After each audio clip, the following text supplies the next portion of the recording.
You know that moment when your husband of 12 years, the man you took a bullet for last week, says he needs space. He said it at our anniversary restaurant while using my credit card. He thought he married a project manager. He forgot I'm the niece of a woman who believed in financial bear traps. The biggest trap, the $3 million beach house he brags about. He just doesn't know he's only renting it from me. My name is Eliza Vance. The restaurant, the VUE, floated 45 stories above Denver, a panorama of city lights winking like tiny, cold stars. It was all glass and dark wood, designed to make you feel powerful. It was where Julian had proposed, and tonight, it was where we were meant to be celebrating 12 years of marriage. But the air was wrong. It was thin and sharp. I watched my husband, Julian Thorne, check his phone. It was the third time since the appetizers arrived. His thumb swiped across the glass, the blue light catching the sharp line of his jaw.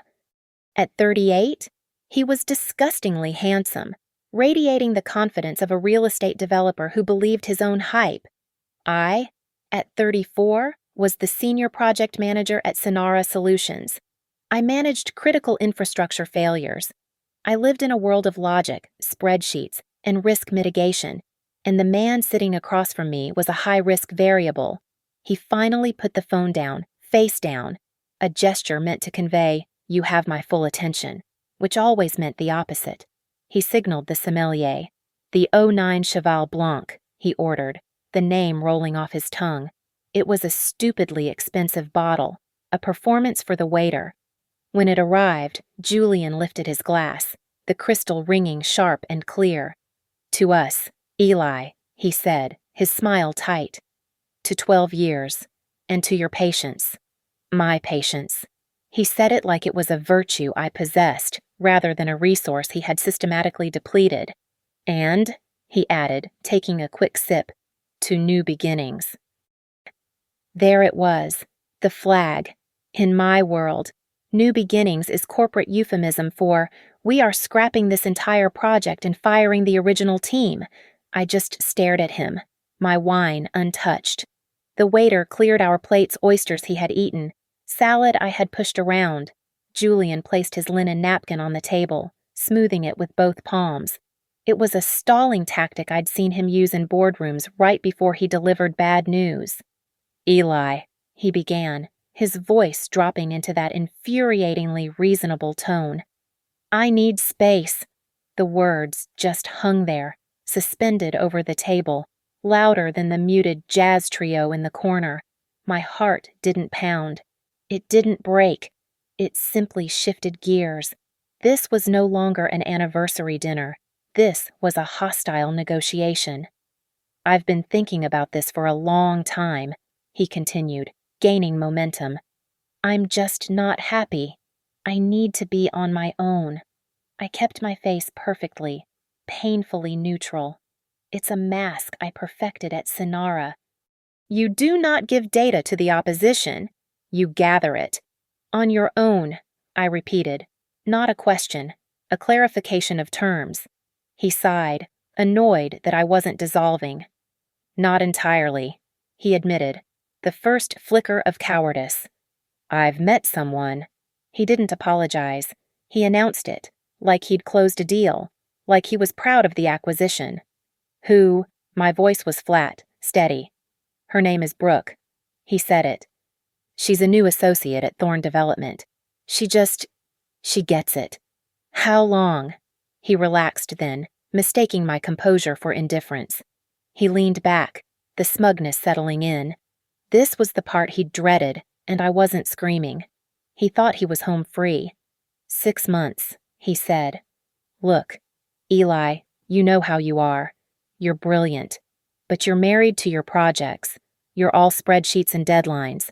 I need someone who supports my vision, someone who understands my ambition." My ambition, I thought, was the only reason his vision had ever gotten funding. The silence that followed was broken by the waiter, a cheerful young man oblivious to the demolition he'd just walked into. "Can I interest you two in dessert?" he asked. I was about to send him away, to end this farce. But Julian, radiating the smug relief of a man who had successfully cleared his conscience, turned to the waiter and smiled. "Absolutely," Julian said, the habit of 12 years stronger than the truth of 6 months. "We'll have the chocolate lava cake, for 2. He ordered it. He actually ordered our dessert, the one we always shared, less than 60 seconds after detonating our marriage. He had already forgotten the context, already moved on, and he expected me to share the cake. It arrived, a perfect dark dome on a white plate. He dug his spoon in, the molten center spilling out. He took a bite. "This is good," he mumbled, as if nothing had happened. I watched him. Then I watched the waiter place the leather bill folder on the table. Julian finally noticed it. He reached into the inner pocket of his bespoke suit jacket and pulled out his wallet. He produced the card with a flourish. The American Express Black. Sleek, heavy, and impressive. A supplementary card on my primary account. The one I gave him for company expenses, because his own credit was a dumpster fire. The bill was $614. He signed his name, Julian Thorne, with a confident, arrogant loop, adding a generous tip. He was paying for his breakup announcement dinner with my money. I watched him slide the card and the receipt back into the folder. I didn't see a husband. I saw a liability. This wasn't a confession. It wasn't a tragedy. It was a termination notice, and he had just handed it to me. I sat perfectly still, watching him eat that cake. On the outside, I was the picture of the calm, logical wife he thought he knew. But on the inside, my mind was not in Denver. It was replaying the last will and testament of my Aunt Clara. Aunt Clara wasn't wealthy in the way Julian understood. She didn't have yachts or a private jet. She had something better: wisdom. She'd been a forensic accountant who'd seen the spectacular ruin of 100 arrogant men.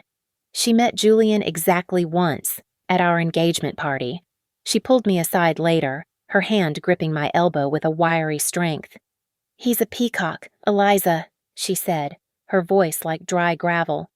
"All flash and pretty feathers, but his eyes are always looking for the next shiny thing. Do not, ever, let that man get his hands on your finances." When she passed away 5 years ago, she didn't leave me a simple inheritance. She left me a fortress, an irrevocable trust, structured so deeply in legal protections that it was practically invisible. It was designed to do one thing: shield my assets from the man she knew would one day try to take them. And the crown jewel of that trust was a $3 million modern villa, all glass and cedar, hanging off a cliff in Carmel by the sea. This is the part Julian doesn't know. This is the part he could never understand. 2 years ago, Julian came home, high on his own success. He announced that Thorne Development had just scored the deal of a lifetime. He'd secured a property in Carmel in a highly complex auction. He named it Thorne's Point and immediately branded it as the flagship property in his portfolio. He'd bragged to investors, to magazines, about how he had snatched this architectural gem. He took his clients there. He took her there. Here is the truth. My Aunt Clara's trust had owned that house for over a decade. Julian didn't win an auction. He was hand-fed a deal. My aunt, from beyond the grave, had set up a beautiful, intricate trap. A series of shell companies, registered in Delaware and the Cayman Islands, so layered it would take a team of accountants a year to unravel. These companies sold the house to Thorne Development, only it wasn't a sale. It was a lease-to-own agreement, buried in a 400-page contract that I knew Julian hadn't read. He just saw the address and the low entry cost and signed, desperate to claim it as his, every month for 2 years. Julian had been dutifully paying his mortgage on Thorne's Point, but that money wasn't going to a bank. It was being routed through 2 different holding companies and deposited directly into the Clara Vance Trust, my trust.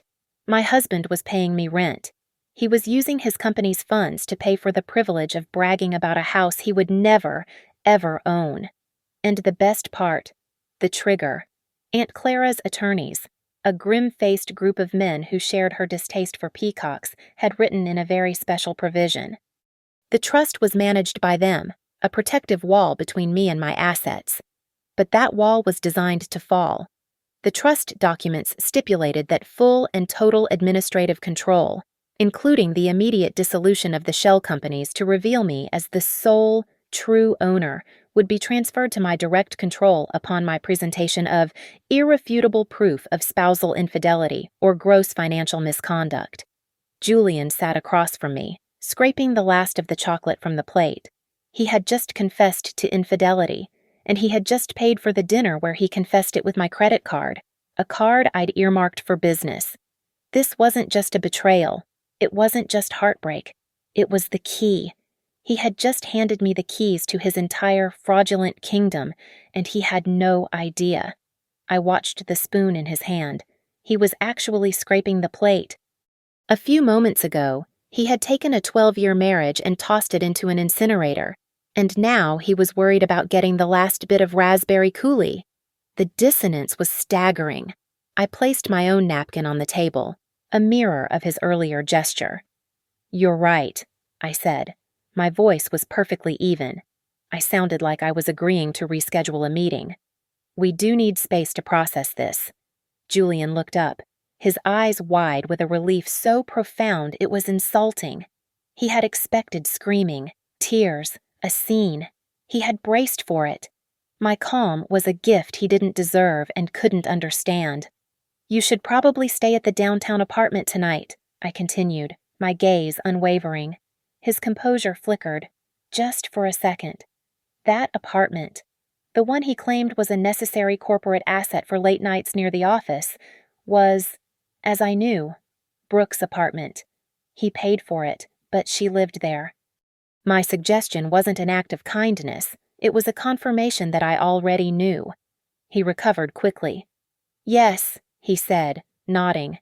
"That's a good idea. A neutral space. Thank you for being so reasonable about this. Eli," he said, his voice dripping with condescension. "I knew you'd be logical." He reached across the table and patted my hand. A quick, placating pat. The kind one gives a nervous dog or a hysterical child. Every cell in my body screamed at me to take the bottle of Cheval Blanc and shatter it against the wall.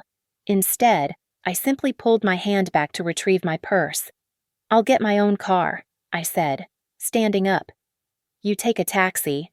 I left him with the check, the empty wine glasses, and the smeared remains of our dessert. The valet brought my car around. The drive home from downtown Denver to Cherry Creek was silent. The city lights were a blur. I didn't turn on the radio. I just drove, my hands at 10 and 2. The second I pulled into my garage, the automatic lights flooding the empty space, I unlinked my phone from the car's Bluetooth and dialed. It rang twice. "Maya," I said. "How was the anniversary?" Maya, my best friend since college and the sharpest corporate litigator in the state. "Activate Peacock Protocol," I said. There was a sharp intake of breath on the other end, followed by a deadly quiet. Peacock Protocol. It was the code we'd created years ago, named after Aunt Clara's assessment of Julian. It meant the worst had happened, and the full response was authorized. "Understood." Maya's voice snapped into professional focus. "What's the evidence? Give me the executive summary." "He confessed," I said, stepping out of the car and into the house. It was cold. "Full admission. Another woman. 6 months. He did it at the VUE. I paused, my hand on the doorknob to my office. "And he paid for the $600 dinner with my Amex." A low whistle came through the phone. "Oh, Eli, he really did it. That poor, stupid boy has no idea what's coming. Does he—" "No," I said. "He has no idea. I'm sending you the first package now." I hung up. I walked past the living room we decorated together, past the photos of our vacations. They felt like artifacts from a different, failed project. There was no grief. Not yet. Grief was inefficient. Right now, I needed action. I sat at my desk, opened my laptop, and entered the 24-character alphanumeric password. A single encrypted file sat on my clean desktop. The file name was Aunt Clara's Insurance. I double-clicked. It wasn't a file. It was a vault. My project. My real project for the last 18 months. Ever since I first suspected. The first folder contained screenshots of the Amex account. I hadn't just given him the card, I had tracked it. Hotel rooms at the Art, charged when he was supposedly at a site inspection. Dinners for two at restaurants I'd never been to. Jewelry store purchases from a boutique Brooke had tagged on her private Instagram. The second folder held the GPS data.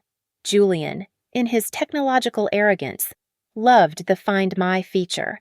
He never realized that by linking his phone to our family cloud account, he was giving me a real-time, time-stamped log of his every move. I could see every late night at the office that was actually a night at the downtown apartment. The final folder held the prize, a pristine, searchable PDF of the 412-page Carmel lease-to-own agreement, the one he never read. I'd memorized the clauses, especially Section 8.1b, the morality and misconduct trigger. This wasn't a marriage falling apart. This was a project entering its final phase, and I had just hit every critical milestone. I was outside his building at 7:55 a.m. The air was crisp, the kind of bright, cold Denver morning that promises clarity. By 8 o'clock sharp, I was sitting across from Mr. Kincaid. Kincaid was Aunt Clara's estate lawyer. He was a man carved from old, hard wood, dressed in a three-piece suit that was probably older than I was. His office smelled of leather bindings and old money. He did not, as Aunt Clara used to say, suffer fools. He'd been managing her trust for 20 years and had been waiting for this exact scenario. He didn't bother with pleasantries. He just looked at me over the rim of his spectacles. "Miss Vance," he said, his voice dry as paper. "I have been expecting this call for some time." I didn't waste time on emotion. I was here as a project manager executing a task. I placed a small silver USB drive on his antique mahogany desk. "He confessed last night," I said, my voice as flat and hard as the desk. "Full admission of infidelity. He's currently at the mistress's apartment on Blake Street." I pushed the drive forward. "This contains the correlated evidence. Financial records of his expenditures on her using my accounts, and the GPS logs from his phone confirming his location against the charges." Kincaid took the drive. He didn't sigh. He didn't offer condolences. He simply inserted it into a port on his desktop. For a few minutes, the only sound was the click of his mouse as he reviewed the files I had so meticulously curated. He read the summary document I'd prepared, his face impassive. Then he swiveled his chair back to me. "The infidelity clause of the Clara Vance Trust has been unequivocally met," he stated. "The corresponding financial malfeasance specifically, the use of your separate assets for expenses related to his paramour, has also been met. The trigger is pulled." "What does that mean? Effective today?" I asked. "It means," Kincaid said, "that the trust is now entirely under your direct and sole control. The intermediary board is dissolved. The filings to transfer the ownership of the Delaware and Cayman Shell corporations to your name, and your name only, will be complete by close of business today. It is done." A cold, clean wave of pure, tactical adrenaline washed through me. "So, the Carmel house?" I said. "Thorn's Point. What can I do?" A very thin, very cold smile touched the corner of Mr. Kincaid's mouth. "Miss Vance, as of 5 p.m. today, you are not just the owner, you are the only owner. The lease-to-own agreement he signed was with a corporation you now control. He has violated the morality and conduct clauses within that agreement." He leaned forward slightly. "Legally speaking, you can change the locks, you can sell it, or you can level it. As of this moment, Julian Thorne is a tenant in default." "Good," I said. "I don't want to level it. I just want him out. I have a plan." I outlined it for him. The timing, the sequence. He listened, nodding slowly, his fingers steepled. "A clean removal," he said when I finished. "Aggressive, but legally sound. You will need a local team in Carmel. I have a firm I use in Monterey. They are discreet and efficient. I will also coordinate with them to have a private security detail present to prevent a breach of the peace. We will serve him with a contract termination notice, not a simple eviction." He looked at his watch. "Phase 1 begins now. I will make the calls." "Thank you, Mr. Kincaid."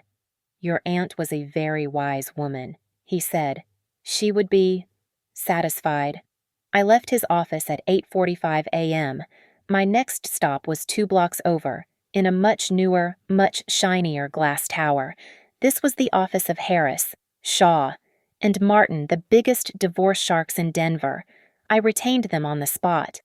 I didn't want a fair negotiation. I wanted a corporate dismantling. I paid the $50,000 retainer without blinking. They would handle the divorce filing itself, timed precisely to my instructions. My final call was to my boss at Sonara Solutions. I got him at his desk. "Mark," I said, "I have an urgent family matter. I need to take 1 week of personal leave, effective immediately." Mark, who owed me for saving his neck on the disastrous hydro plant project last quarter, didn't hesitate. "Take 2 if you need. Eli, is everything okay?" "It will be," I said, and hung up. I had the legal team. I had the time off. I had the keys to the kingdom. And Julian, my peacock husband, was probably just waking up in Brooke's bed, thinking about his brilliant new beginning. The Carmel house was the fortress. But I needed a weapon. Aunt Clara's philosophy wasn't just about defense. It was about providing your enemy with the means of his own destruction. She called it the Fool's Fund. It wasn't part of her complex trust. It was my own creation, built on her principles.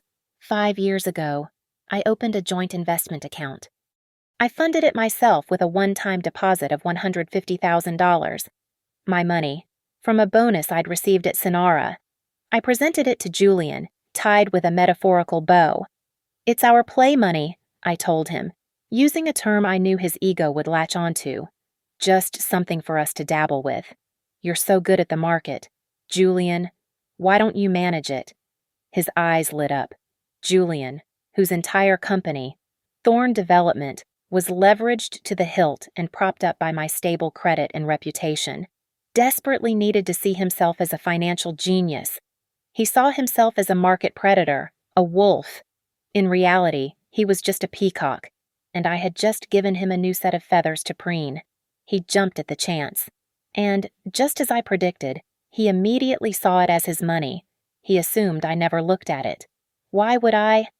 I was Eli, the boring project manager, too busy with my critical path analyses and budget reports to pay attention to a little play account. But I am a project manager. I track everything. I reconciled that account statement every single month, downloading it to the Aunt Clara's insurance vault. For the first few years, it was predictable. He'd buy a few hundred shares of a hot tech stock he heard about at the golf club, sell it at a loss, and then tell me he'd made a tidy profit. Small, arrogant expenditures. Then, 6 months ago, the pattern changed. The withdrawals started. At first, they were small enough to be plausible deniability.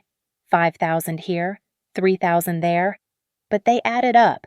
In the last 6 months, the exact timeline he'd given me for his affair with Brooke, he had siphoned $60,000. I watched it happen. I let every transaction clear. But here is the twist.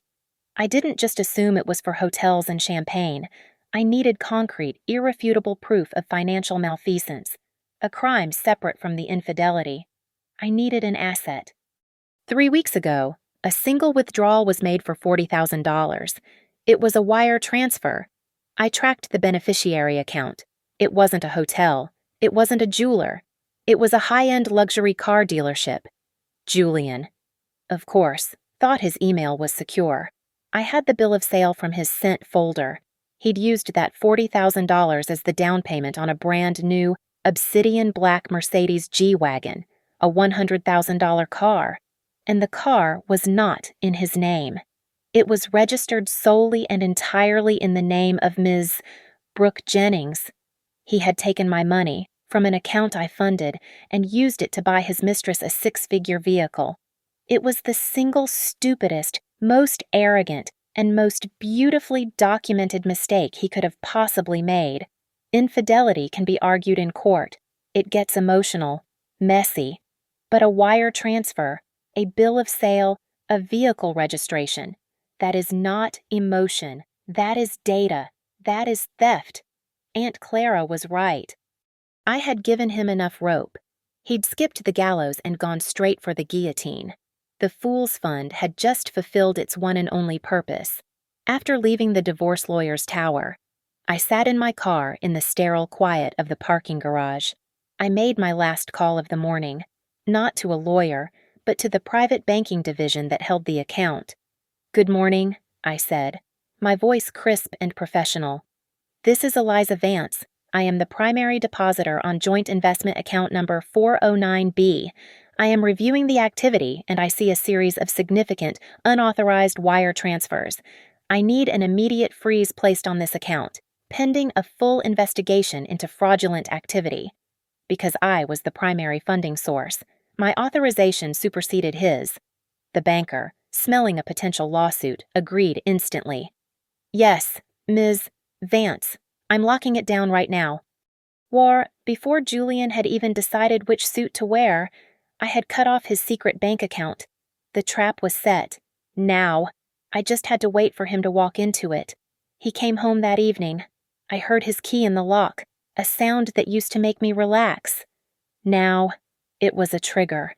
He walked into the kitchen where I was methodically placing leftovers into glass containers. He was wearing his sincere face, eyebrows slightly furrowed, mouth set in a sad, firm line. He looked like a man bravely facing a necessary tragedy. He was playing the martyr. "Eli," he said, setting his briefcase down. "We need to talk about logistics." I turned, my expression carefully composed to show sadness, but not anger, hurt, but not hysteria. "I know," I said, my voice just a little shaky. "You're right." He immediately relaxed, just as he had at the restaurant. My rationality was his permission slip. "This is just so hard," he sighed, running a hand through his perfect hair. "For both of us. I never wanted to hurt you. I just need some time. Julian," I said, looking down. "To understand.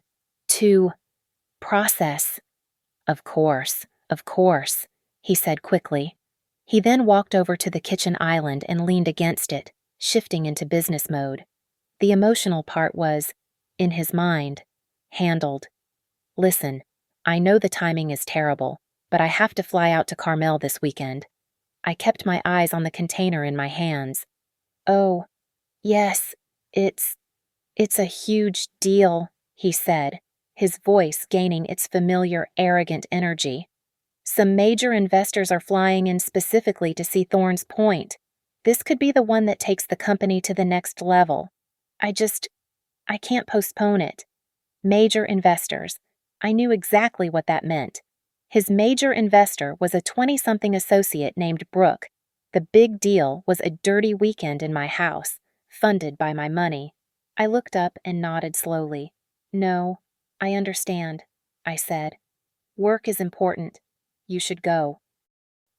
He smiled, a bright, relieved flash of teeth. "Thank you, Eli. You're being incredible about this." He started walking toward the bedroom. "I'll just pack a bag and get out of your hair. I'll stay at the apartment until this is all settled." I followed him into our bedroom. I watched him pull his designer weekender bag from the closet.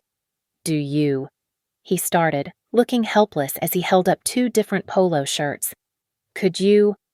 You always know what to pack for the coast." It was a small, domestic intimacy, a final twist of the knife. He was asking his wife, the wife he'd just dumped, to pack for his trip with his mistress. I wanted to set his suitcase on fire. Instead, I gave him a small, sad smile. "Of course." I went to his drawers. I packed the linen shirts, the light blue cashmere sweater, the $700 swim trunks. "Don't forget the good sunscreen," he called out from the bathroom. "The one from the spa. My skin is so sensitive." "I won't," I said. He turned on the shower. The sound of running water filled the house. I didn't hesitate. I walked to his jacket, draped over the chair. I pulled out his phone, my thumb, and his birthday. He was a creature of habit. I wasn't looking for texts. I wasn't looking for photos. I was a project manager, and this was logistics. I opened his airline app. There it was.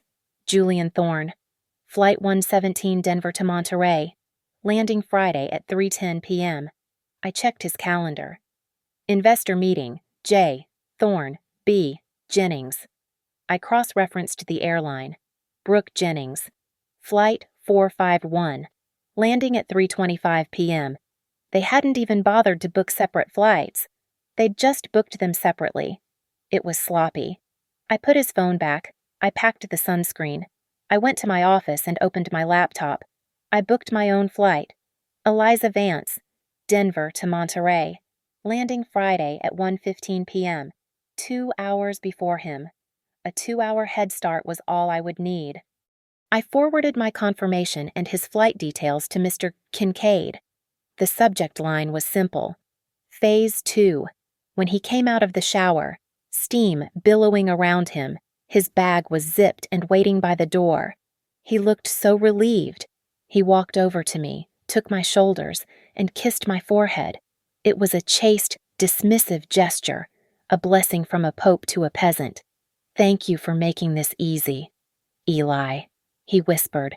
I looked up at him, my face a perfect mask of resigned sorrow. Of course, Julian, I said. Have the trip you deserve. I landed in Monterey at 1:15 p.m. on Friday. The flight was smooth. I didn't read. I didn't sleep. I reviewed my project timeline. The California air hit me as I walked out of the terminal, not warm, but sharp, smelling of salt and cypress. It was sunny, but a strong wind whipped off the Pacific. I bypassed the hotel reservation I'd made as a decoy. I went straight to the rental car counter, picked up the black sedan I had reserved, and drove south, directly to Carmel by the Sea. The house was exactly as I remembered, a masterpiece of modern architecture cantilevered over the cliffs, all glass and cedar and cold, hard lines. Thorne's Point, he called it, a monument to his ego. As I pulled up the winding private road, I saw the unmarked white van parked just outside the main gate, exactly as Kincaid had promised. 2 men in discreet gray uniforms stood beside it. They were from the Monterey security firm. I parked, got out, and walked toward them. The wind was loud. The senior man, his name tag just said Harris, nodded. Ms. Vance. I am, I said. I handed him the folder Mr. Kincaid had couriered to me. It contained the notarized legal documents from the trust, the emergency termination of the lease agreement, and the court-stamped proof of my sole ownership. Harris reviewed them for less than a minute. He was a professional. We're at your disposal. What's the directive? Full access denial, I said, my voice flat against the wind. I want every lock, physical and digital, changed. All previous codes, keys, and admin privileges are to be wiped. The property is to be secured under my name only. Understood, he said. For the next 90 minutes, they worked with terrifying efficiency. This was not a rekeying. It was an exorcism. One man, the locksmith, began on the heavy front gate. The tumblers were complex. He drilled them out. The whine of the high-speed drill was the only sound, cutting through the crash of the waves below. The other man, the tech specialist, sat in his van with a laptop. He's in the smart home system as primary admin, he called out to me. Demote him, I said. Then delete him. I watched his screen. Julian Thorne, primary admin revoked. Julian Thorne, user deleted. Garage code 0451 deleted. Guest code 1212 deleted. The system is clean, ma'am, the tech said. I'm installing new encryption. The new admin account is E. Vance. What password would you like? I gave him one. 24 characters, alphanumeric, special symbols. Meanwhile, the locksmith was finishing. The old, expensive electronic locks were tossed into a metal box. New, heavier. Commercial-grade deadbolts took their place. "They're installing the new security cameras now," Harris said, pointing to a third man on a ladder by the gate. "They stream high-definition, live feed to an app on your phone and laptop. You'll see anyone who approaches the gate." "Perfect," I said. The locksmith handed me a single, heavy, new key. "This is the only physical key that will open this property, ma'am." I took it. It was cold. I used it. The lock turned with a satisfying, heavy thunk. I walked inside. The house was silent. It smelled faintly of Julian's cologne and the salty air. I walked directly to the master suite. The floor-to-ceiling windows showcased a $3 million view of the ocean. He had good taste. I'll give him that. I entered the walk-in closet. His side was exactly as I'd left it in Denver. His caramel wardrobe, linen shirts, boating shoes, the cashmere sweater I'd helped him pack. I ran my hand along the custom wood paneling until I felt the magnetic catch. I pressed it. A shallow, hidden drawer popped open. And there it was. Brooke's life. A silk robe I didn't recognize. Lingerie, not my style, still in its tissue paper. A bottle of perfume, the same one I'd smelled on his suit jackets. A toiletry bag filled with her specific, expensive brand of cosmetics. She had her own drawer. In my house. I felt nothing. No rage, no tears. This was just data. This was contamination. I went to the kitchen, found the box of contractor-grade, heavy-duty trash bags under the sink. I took 3. I went back to the closet. I did not rip. I did not tear. I methodically pulled his clothes from the hangers. The linen shirts, the swim trunks, the shoes. All of it went into the first bag. I took his toiletries from the marble bathroom counter, including the sensitive skin sunscreen. Then I emptied her drawer. Every last item. The lingerie, the robe, the half-used moisturizer. I swept it all into the second bag. I took the sheets off the master bed, which I was certain they had used, and put them in the third bag. I tied the tops of the bags with neat, tight knots. I dragged them, one by one, through the pristine house. The black plastic skisked over the polished concrete floors. I got to the new front gate, used my new code to open it just enough. I shoved the bags through the gap. I placed them directly beside the large municipal trash and recycling bins, set out for pickup. Garbage with garbage. I closed the gate. I heard the magnetic lock engage with a definitive, final clack. I went back inside, opened my laptop on the kitchen island, and pulled up the new security feed. I had a perfect high-definition view of the front gate, the road, and the 3 cheap black bags waiting for their owner. The clock on my screen read 2:55 p.m. He was due to land in 15 minutes. I locked the new deadbolt, the sound echoing in the empty house. I walked out through the garage, which I had already secured, and got into my rental car. I didn't drive away. I drove about 50 yards up the access road to a small scenic turnout, a gravel patch overlooking the entire property entrance, shielded by a cluster of cypress trees. I was hidden, but I had a perfect elevated view. I opened my laptop. The high-definition feed from the new gate camera was crystal clear. The clock on my screen read 3:30 p.m. Right on schedule. A black Uber SUV turned onto the private road. It pulled up to the gate. I watched on my screen. A silent black-and-white movie. The back door opened, and Julian emerged. He was wearing the linen shirt I had packed for him. He looked confident, proprietary. He said something over his shoulder, and Brooke got out, laughing. She was young, blonde, and was pulling a bright pink suitcase. They pulled their luggage to the keypad. Julian, with the flourish of a magician, tapped in his code, the one I knew by heart. The small screen on the keypad flashed bright red. Access denied. I watched his face. The smile didn't fade.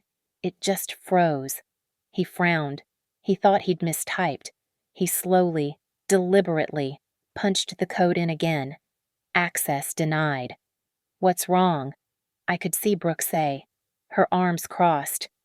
"The keypad must be buggy," he mumbled, though I couldn't hear him. He was talking to himself. He reached into his pocket and pulled out his physical key, the one that had worked for 2 years. I watched him try to jam it into the new lock. It didn't go in. He pushed it. He jiggled it. He turned it over and tried again. The key was useless. The lock was no longer his. Brooke was tapping her foot now, the wind whipping her hair across her face. "Julian, it's cold. What is going on? Just open the gate." The confidence was gone. I saw the first flicker of real panic in his posture. He was the great Julian Thorne, and he was locked out of his own flagship property in front of his new girlfriend. He pulled out his phone. He was flustered, stabbing at the screen. I knew what he was doing. He was calling the smart home support line. I watched him talk animatedly into the phone, gesticulating at the keypad. After a moment, he paused, listening. The tech support team, now under the direction of my security firm, was telling him the same thing I'd seen on the screen. He was no longer an authorized user. I saw him hang up, his face pale.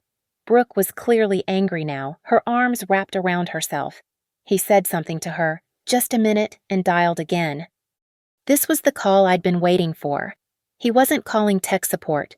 He was calling the lender, the shell company, my company. Mr. Kincaid had been beautifully thorough. The main number had been rerouted. Julian wasn't getting a person. He was getting a recording.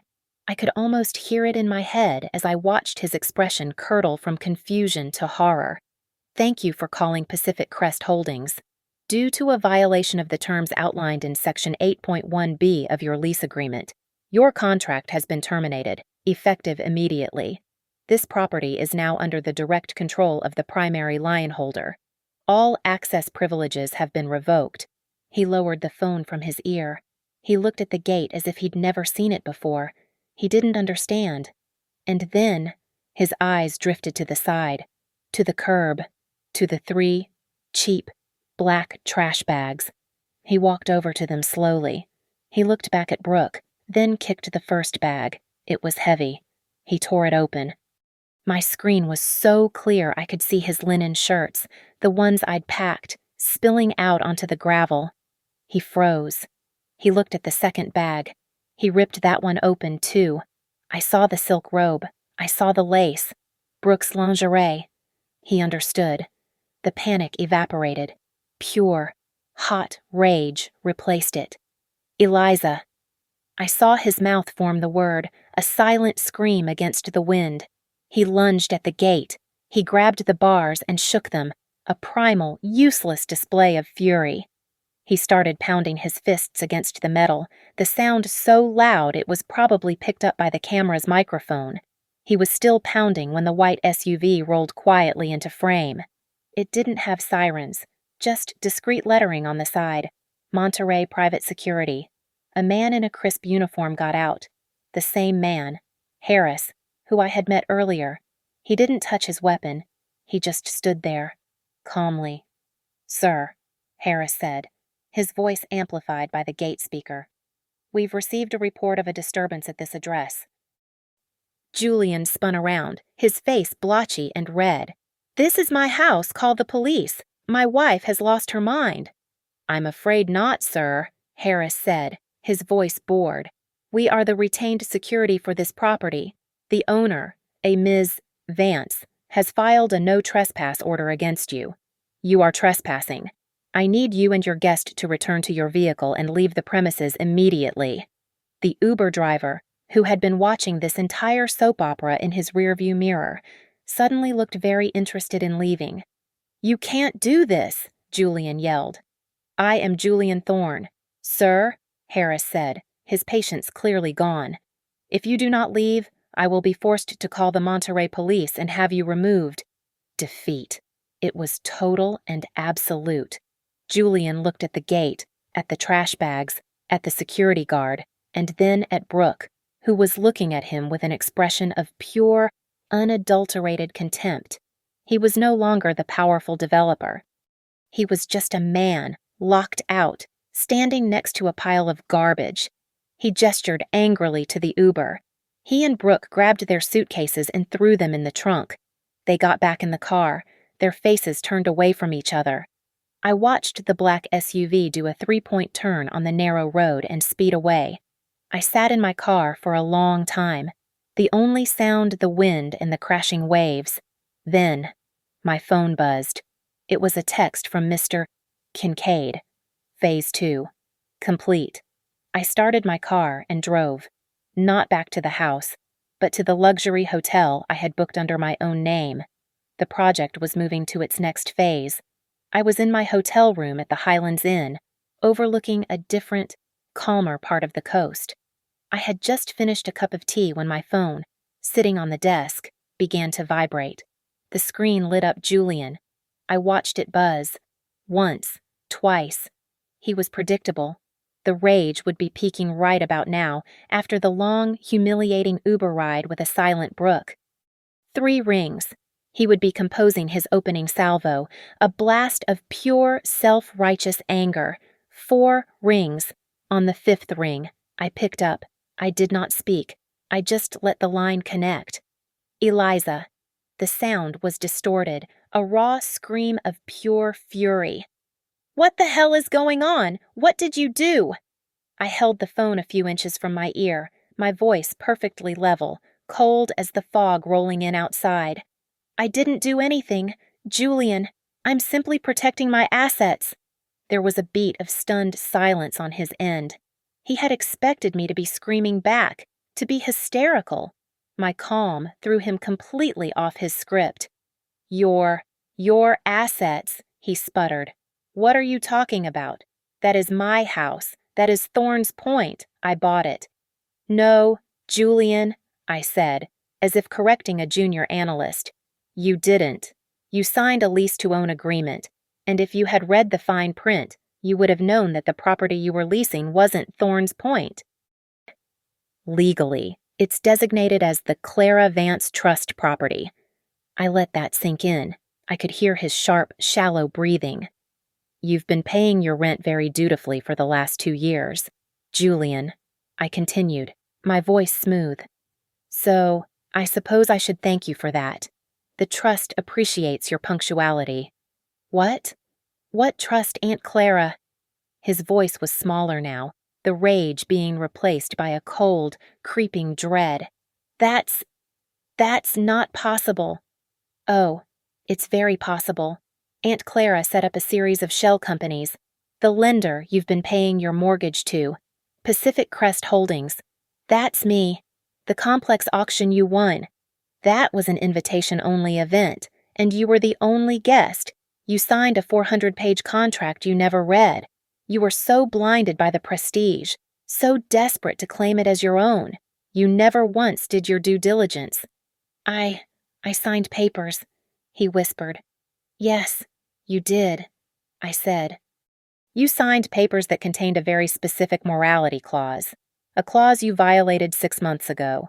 Aunt Clara always said arrogant men never read the details. She called it the arrogance tax." He was quiet for a moment. I could hear the gears turning, his desperate mind trying to find a new angle, a new attack. He found it. The rage came roaring back, but this time it was laced with the desperation of a cornered animal. "Fine," he shouted. "Fine. You think you're so smart. You want the house. Take the damn house, I don't care. I'll see you in court. I'll take you for everything. We'll split it all, 50-50. You can't just take everything." "About that," I said, my voice dropping. "I don't think you want to go to court. Julian." "I'll wipe the floor with you. You have no idea." "You seem to be forgetting something," I interrupted. "Colorado is an equitable distribution state, not an equal one. That means the judge decides what is fair. And judges tend to take a very dim view of equitable distribution when one spouse has been actively embezzling funds from joint accounts to purchase luxury vehicles for his mistress." The silence on the line was absolute. "You know that fool's fund?" I asked sweetly.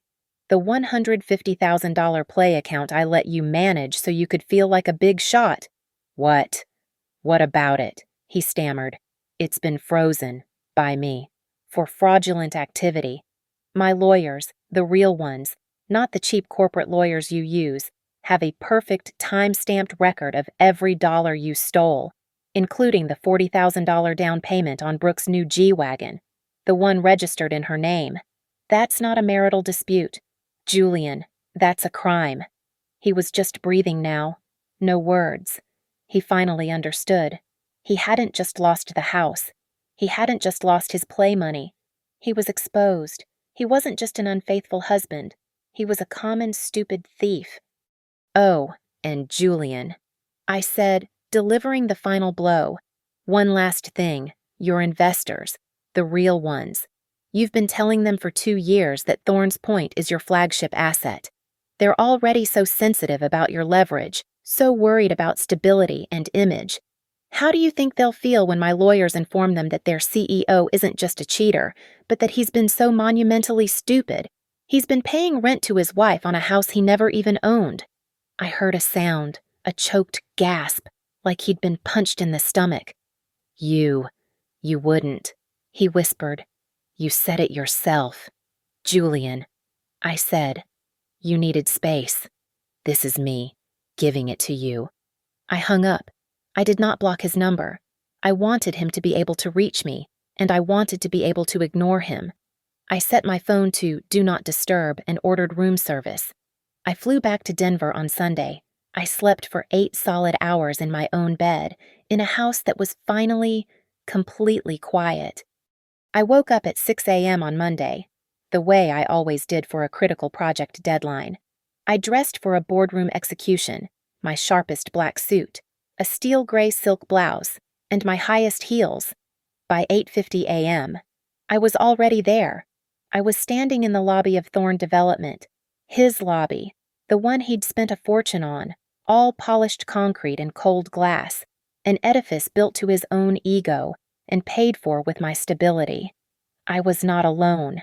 Standing silently beside me were 2 older men in equally expensive suits, Mr. Peterson and Mr. Davies, his 2 primary investors, the capital, the men he had been lying to for 2 years. At 9 a.m., precisely, the elevator chimed. Julian walked out. He looked like a ghost. His suit from Friday was rumpled, his eyes were bloodshot, and his face was pale with a night of sleepless, impotent rage. He was clearly here to attempt damage control, to try and rally his employees and save his company. Then he saw me. His stride faltered. The color drained from his face. Eliza. His voice was a hoarse croak. What? What are you doing here? Then, his gaze shifted. He saw who I was with. The confusion evaporated and was replaced by pure, cold, animal panic. Hello, Julian, I said. My voice was calm, and it echoed slightly in the cavernous lobby. I believe you know Mr. Peterson and Mr. Davies.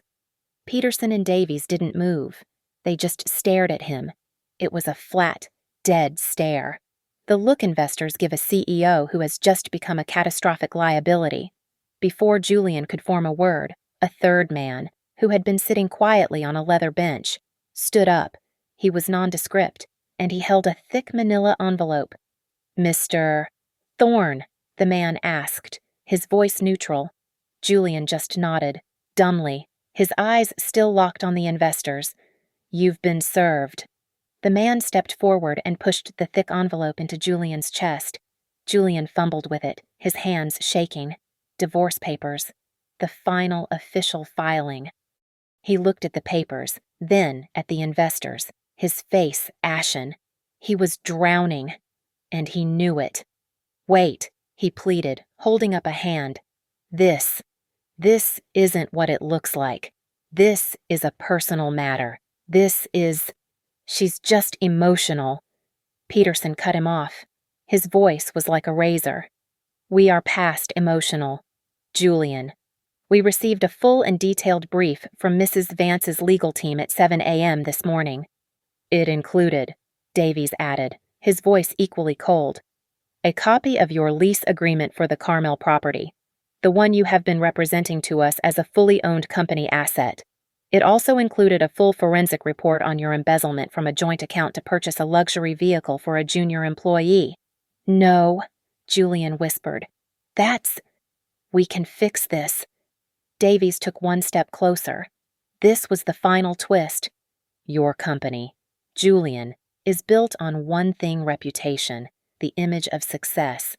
You have no reputation. You have no image.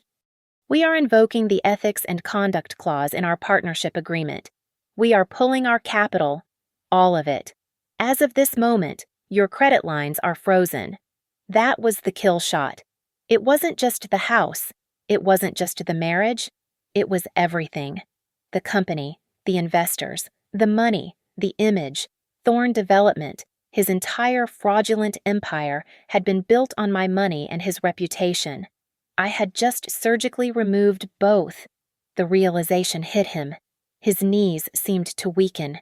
He looked past the investors, his eyes finding mine, his face a mask of desperate, pleading horror.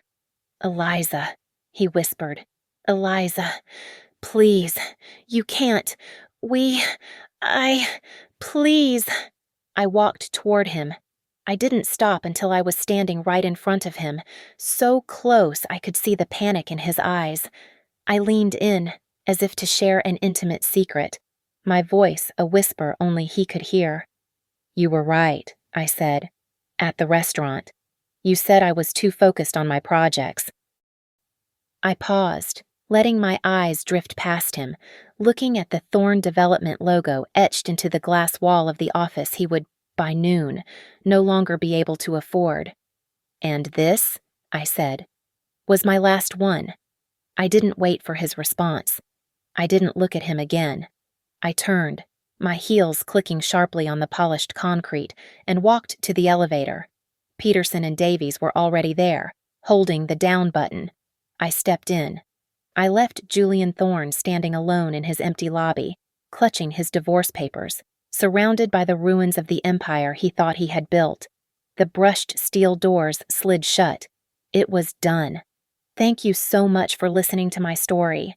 I'd love to know where you are listening from in the world, so please drop a comment below and share your thoughts. Make sure to subscribe to Lily Revenge Stories, like this video, and give us extra support by hitting that hype button so more people can hear this.